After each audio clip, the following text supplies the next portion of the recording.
Hello दोस्तों, emotion classes में आप सभी का वेलकम है।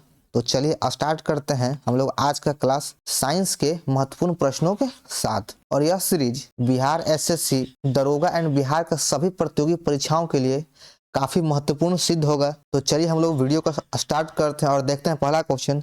उससे पहले अगर आप लोग चैनल पर नए हैं तो चैनल को सब्सक्राइब करना ना भूलें। और हर सेट का अगर आपको पीडीएफ चाहिए तो पीडीएफ आपको हमारे टेलीग्राम चैनल पर मिल जाएगा, जिसका लिंक डिस्क्रिप्शन बॉक्स में दिया गया है। आप वहां से जाके ज्वाइन कर सकते हैं। तो चलिए देखते हैं पहला क्वेश्चन है, प्रोटीन कहाँ बनता है? प्रोटीन हमारे शरीर में कहाँ बनता है? प्रोटीन का निर्माण राइबोसोम में होता है। ऑप्शन बी सही है। प्रोटीन की फैक्ट्री राइबोसोम को कहा जाता है। राइबोसोम को प्रोटीन की फैक्ट्री कहा जाता है। एक बहुत बार प्रश्न पूछा गया है। चलिए अगला प्रश्न है, किलोवाट घंटा निम्नलिखित में से किसकी इकाई है? ऑप्शन है विद्युत धारा, बल, ऊर्जा, संवेग। इन चारों ऑप्शन में से किलोवाट घंटा ऊर्जा की ऐसा इकाई है। ऑप्शन सी सही है, जिसे हम लोग kWh संकेत से संबोधित करते हैं। यह ऊर्जा की इकाई है। ऑक्सीजन परमाणुओं का एक मोल ऑक्सीजन के कितने परमाणु के बराबर होता है? ऑप्शन है 6.22 गुना 10 की पावर 23, 6.022 गुना 10 की पावर 22, ये सभी पावर में है। 6.022 गुना 10 की पावर 23 या 6.22 गुना 10 की पावर 22। तो इसका सही आंसर हो जाएगा ऑप्शन नंबर सी, 6.022 गुना 10 के पावर 23। इसका सही आंसर है। पराश्रव तरंग की आवृत्ति कितनी होती है? पराश्रव तरंग की आवृत्ति कितनी होती है? तो इसकी आवृत्ति 20,000 हर्ट्ज से अधिक होता है। ऑप्शन डी सही है। इसमें तीन होते हैं। एक होता है कि अवश्रव तरंग, जिसकी आवृत्ति 20 हर्ट्ज से कम होता है, और दूसरा होता है श्रव तरंग, जिसकी आवृत्ति 20,000 हर्ट्ज लेकर के 20,000 हर्ट्ज तक होता है, और तीसरा आपका पराश्रव तरंग है, जिसकी आवृत्ति 20,000 हर्ट्ज से अधिक होता है। अगला प्रश्न है, पवन की चाल किसके द्वारा मापी जाती है? ऑप्शन है वात दिग्दर्शी, पवन दिग्दर्शी आरेख, वायु दाब मापी या पवनावेग मापी। तो पवन को पवनावेग मापी के द्वारा मापा जाता है। ऑप्शन डी सही है। नेक्स्ट क्वेश्चन है, एक जीन डीएनए की अपेक्षाकृत कम लंबाई है जो डैश के लिए कोड करता है। ऑप्शन है वसा, प्रोटीन, लिपिड, कार्बोहाइड्रेट। तो इसका सही आंसर हो जाएगा option number D, protein. Dean की अपेक्षाकृत कम लंबाई प्रोटीन की होती है। चलिए अगला क्वेश्चन है, किस नियम के अनुसार स्थिर ताप पर गैस का आयतन दाब के व्युत्क्रमानुपाती होता है? यह काफी ही महत्वपूर्ण प्रश्न है। बहुत बार पूछा गया है कि किस नियम के अनुसार स्थिर ताप पर गैस का आयतन दाब के व्युत्क्रमानुपाती होता है? बॉयल का नियम, गेलुशाक का नियम, चार्ल्स का नियम या ग्राहम का नियम। तो इसका सही answer option number A, Boyle का नियम। बॉयल के नियम के अनुसार स्थिर ताप पर गैस का आयतन दाब के व्युत्क्रमानुपाती होता है। इसमें कंफ्यूजन बहुत ज्यादा होता है। एक है बॉयल का नियम और दूसरा चार्ल्स का नियम। इन दोनों में बहुत बार कंफ्यूजन होता है, और इन दोनों से बहुत बार प्रश्न भी पूछा गया है। तो चलिए हम लोग चार्ल्स के नियम को भी देख लेते हैं। चार्ल्स का नियम कहता है कि स्थिर दाब पर किसी गैस के निश्चित द्रव्यमान का आयतन उसके परम ताप के समानुपाती होता है। भी समानुपाती टी गे-लुसांग का नियम है। स्थिर आयतन पर किसी गैस के दिए गए द्रव्यमान का दबाव केल्विन में तापमान के सीधा आनुपातिक होता है। और अगला ग्राहम का नियम। ग्राहम के नियम के अनुसार, इस नियम के अनुसार किसी भी गैस के विचलन की दर उसके घनत्व के वर्ग के व्युत्क्रमानुपाती होता है। तो यहाँ पे बॉयल का नियम और चार्ल्स का नियम में दो अंतर देखने को मिलता है। कि बॉयल का नियम में, हम बॉयल आप लोग जानते हैं कि हम लोग पानी को गर्म करते बॉयल होता है, तो बस वहां लगा ले कि पानी को गर्म करने के लिए यानी बॉयल करने के लिए किसकी आवश्यकता होती है? तो टेम्परेचर की आवश्यकता होती है। हम लोग ऐसे याद कर सकते हैं। तो बॉयल का नियम तापमान से संबंधित है और चार्ल्स का नियम दाब से संबंधित है। यहाँ पे काफी इंपॉर्टेंट है कि दोनों का अंतर एक है कि बॉयल का नियम तापमान से संबंधित और चार्ल्स का नियम दाब से संबंधित है। आप लोग ऐसे अंतर करके याद कर सकें ताकि एग्जाम में जब आ जाए तो आप आसानी से क्वेश्चन को लगा सकते हैं। चलिए अगला प्रश्न है, प्रतिचुंबकीय पदार्थ वे पदार्थ होते हैं जिनकी परमाणु में परिणामी चुंबकीय आघूर्ण क्या होगा? तो इसका परिणामी चुंबकीय आघूर्ण 0 होता है। ऑप्शन डी सही है। सोडियम क्लोराइड अणु में किस प्रकार का आबंध पाया जाता है?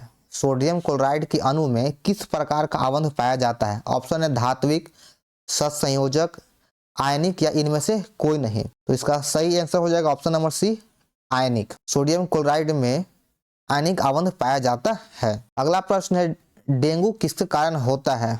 विषाणु, कवक, जीवाणु या सूत्रकृमि, जिसे निमेटोड भी कहा जाता है।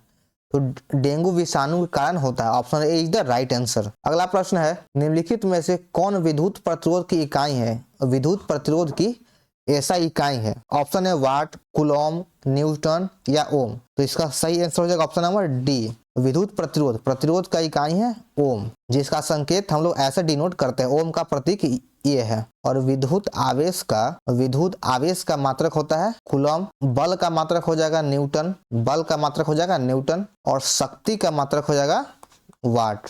यहाँ पर भी देख ले कि विद्युत आवेश का मात्रक हो गया कूलम, बल का मात्रक न्यूटन और शक्ति का मात्रक वाट हो जाएगा। आगे बढ़ते हैं। अगला प्रश्न दिया गया है कि द्रव्यमान घनत्व के व्युत्क्रम को किसके रूप में जाना जाता है? द्रव्यमान घनत्व के व्युत्क्रम को क्या कहते हैं? तो उसे विशिष्ट आयतन कहा जाता है। Option B is the right answer.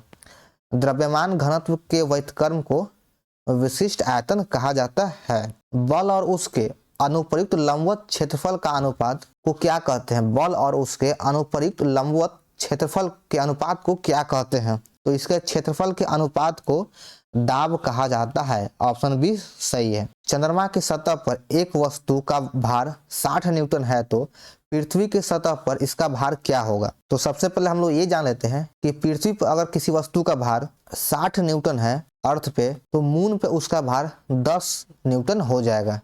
क्यों? क्योंकि चंद्रमा के भार का पृथ्वी का भार चंद्रमा पर किसी वस्तु का भार पृथ्वी के भार का 1/6 हो जाता है। तो अगर चंद्रमा के सतह पर एक वस्तु का भार 60 न्यूटन है, तो पृथ्वी पर उसका भार 360 न्यूटन होगा। ऑप्शन डी सही है, क्योंकि पृथ्वी के भार का 1/6 होता है चंद्रमा पर किसी वस्तु का भार। चलिए अगला प्रश्न है, जब एक चलती हुई कार अचानक रुक जाती है तो यात्री किसके कारण आगे की ओर झुक जाते हैं? जब एक चलती हुई कार अचानक रुक जाती है तो उसमें बैठे यात्री किस वजह से आगे की ओर झुक जाते हैं? ऑप्शन है अभिकेंद्रीय बल, विराम जड़त्व या गति जड़त्व या दिशा की जड़ता। तो यात्री आगे की ओर झुक जाते हैं गति की जड़ता के कारण, गति जड़त्व के कारण। क्योंकि जब कार चलती, जब मोशन में होता है, तो उसमें बैठे यात्रियों में सभी गति होता है, यानी गति जड़त्व होता है। जब वो गाड़ी रुकता है तो गति जड़त्व की ओर आगे वो झुक जाते हैं गति जड़त्व के कारण।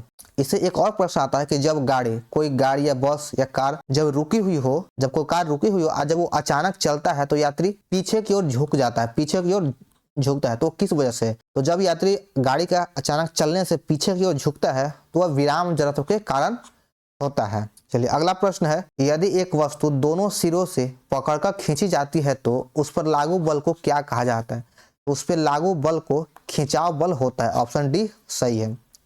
जब वस्तु को दोनों सिरों से, किसी वस्तु को दोनों सिरों से खींचा जाए तो उस पर खिंचाव बल कार्य करता है। नाभिकीय रिएक्टर में वह घटक कौन सा है जो श्रृंखलन अभिक्रिया को नियंत्रित करता है? श्रृंखला अभिक्रिया को नियंत्रित करता है। ऑप्शन है मंदक, शीतलक, नियंत्रक छड़ या ईंधन। तो इसका सही आंसर हो जाएगा ऑप्शन नंबर सी, नियंत्रक छड़। नियंत्रक छड़ श्रृंखलन अभिक्रिया को नियंत्रित करता है। अगला प्रश्न है, प्लांक स्थिरांक में डैश के आयाम होते हैं? प्लांक स्थिरांक में किसका आयाम होता है? तो इसमें कोणीय संवेग के आयाम होते हैं। ऑप्शन डी सही है। नेक्स्ट क्वेश्चन है, पानी के नीचे ध्वनि को मापने के लिए निम्नलिखित में से किस उपकरण का उपयोग किया जाता है?